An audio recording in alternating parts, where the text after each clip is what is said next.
Hey everybody, welcome back to another training video for graphic design technology.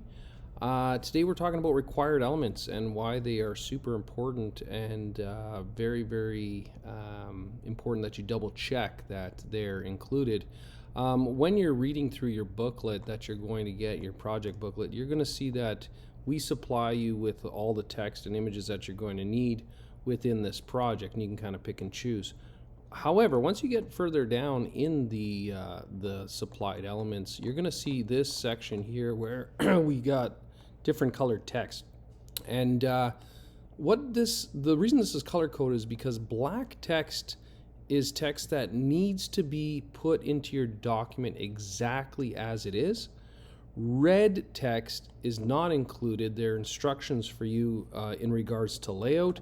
And then blue text is things that are going to relate mostly to logos and graphics and other elements. All right. So when we correct or when we're judging a competitor's work, we check to make sure that the provided text and images are used correctly.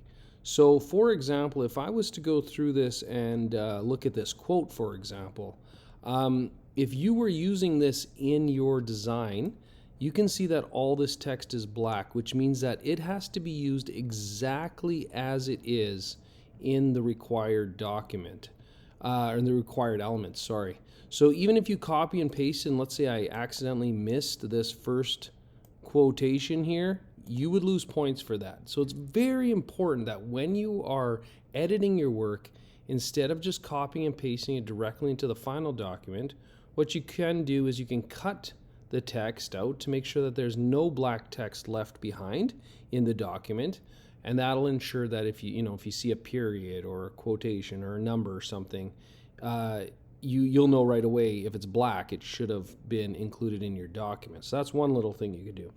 Another little thing that is important is if you are building something like a package, for example, and it mentions that logos need to be on the top or on the bottom or the left or whatever, it's very important that you guys read the instructions, because the instructions will be very specific about where certain elements need to be and where they need to be included. And if you fail to follow those instructions, you will definitely lose points on your required items.